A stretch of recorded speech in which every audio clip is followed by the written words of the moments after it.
जय भोळानाथ मित्रों, આપણે આવી ગયા છીએ વાઘેસા મંદિરે દર્શન માટે। તો આપણે ચાલો હવે આપ તમને મહાદેવના દર્શન કરવા માટે લઈ જાઉં। તો આપણે મહાદેવના દર્શન કરી લેશું। જો મંદિરમાં આપણે પહોંચી ગયા છે, અહીંયા નંદી મહારાજના દર્શન કર્યા। હવે આપણે ભોળાનાથના પણ દર્શન કરશું। તો ચાલો હવે આપણે મંદિરની અંદર જઈશું દર્શનમાં। દાદાને હવે પગે લાગશું। હવે જો કેવું સરસ છે દાદાનું મંદિર। હવે આપણને અહીંથી મહાદેવના દર્શન થશે। જો તમે પણ કરો આ દર્શન।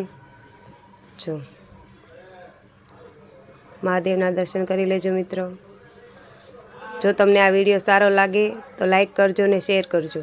હવે આપણે અહીંયાથી ગણપતિ મહારાજના દર્શન કરશું। હવે ગણપતિ મહારાજના દર્શન કર્યા પછી આપણે રામજી મંદિરના દર્શન કરવા માટે નીકળી જઈશું। આ જો ગુરુના દર્શન કર્યા। હવે છે આ હનુમાનજી મહારાજ અને હવે રામચંદ્ર ભગવાનના દર્શન કરશું। તો બોલો રામચંદ્રજી કી જય। આ રામચંદ્ર ભગવાન છે। રામચંદ્ર ભગવાનના દર્શન કરશું। દર્શન કરી અને હવે આપણે પછી પગે લાગી કરવીને હવે આગળ વધશું। હવે તમને વાઘેસા નદી બતાવી દઈશું, જે કે તાપી નદી। જો કેવી સરસ છે તાપી નદી। અહીંયાથી જો આ જગ્યા કેટલી સરસ છે, સુંદર છે। એકવાર અહીંયા જરૂર ને જરૂર આવજો મિત્રો। કેટલું સરસ છે ફરવા માટેનું, આવવા માટેની જગ્યા અને દર્શન ખાસ મહાદેવના, જે કે બહુ જ સરસ છે। અને આ ગરમીની સિઝનમાં તો નદીવાળોમાં તો બધાને આવું તો બહુ જ સારું લાગે। મને તો અહીંયા બહુ જ મજા આવીને બહુ જ ગમ્યું, પણ આ બહુ એન્જોય કર્યો આખો દિવસ। એટલે હવે આપણે દર્શન કરી કાઢવીને આગળ વધશું। હવે તો ચાલો હવે આપણે કમળક ખાશું। જે કમળક ખાટા અને મીઠા આવે છે। જો તમે શું કમળક આવા ખાધા છે તો કોમેન્ટ કરજો, લાઈક કરજો ને શેર કરજો ને સબસ્ક્રાઈબ કરજો। તો ચાલો હવે આપણે કમળક ખાશું। તમારે ખાવા હોય તો ચાલો આવી જાઓ। તો ચાલો હવે આપણે દર્શન કરીને કમળક ખાશું।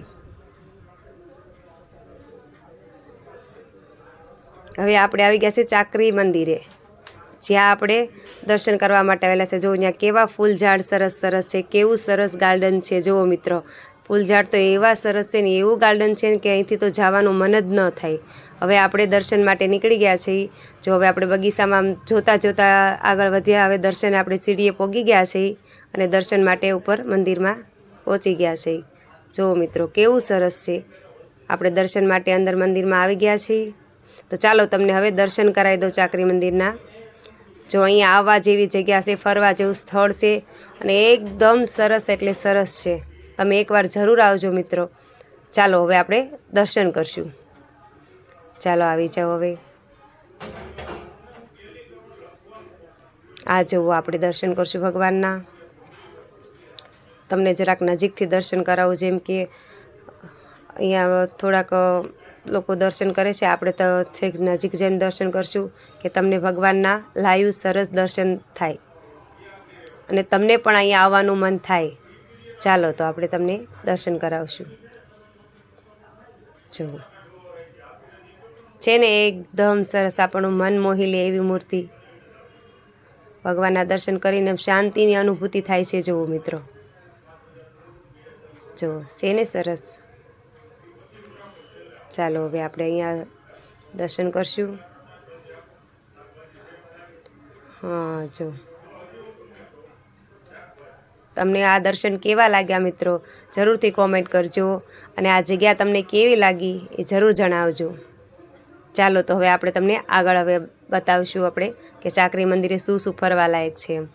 જુઓ મસ્ત એવું ગાર્ડન છે, જ્યાં આપણે ફોટોગ્રાફી આ તે કંઈ પણ રીતે કરી શકીએ। બાળકોને પણ મજા આવે અને આપણને કોઈ પણ વ્યક્તિ જાય અને મજા જ આવે એમ આખો દિવસ માટે। અને ફરવા જેવું જોવા જેવું સ્થળ છે ચાકરી। તો તમે પણ અહીંયા આવજો એકવાર મિત્રો। કેટલું સરસ છે। જો મને તો બહુ જ મજા આવી। ઘરે જવાનું તો મન જ નહોતું થતું મિત્રો। હું તો ચાલ્યા જ કરું ને જોયા જ કરું, એવું સરસ છે આ ચાકરી। તો ચાલો હવે આપણે આગળ તમને બતાવીએ।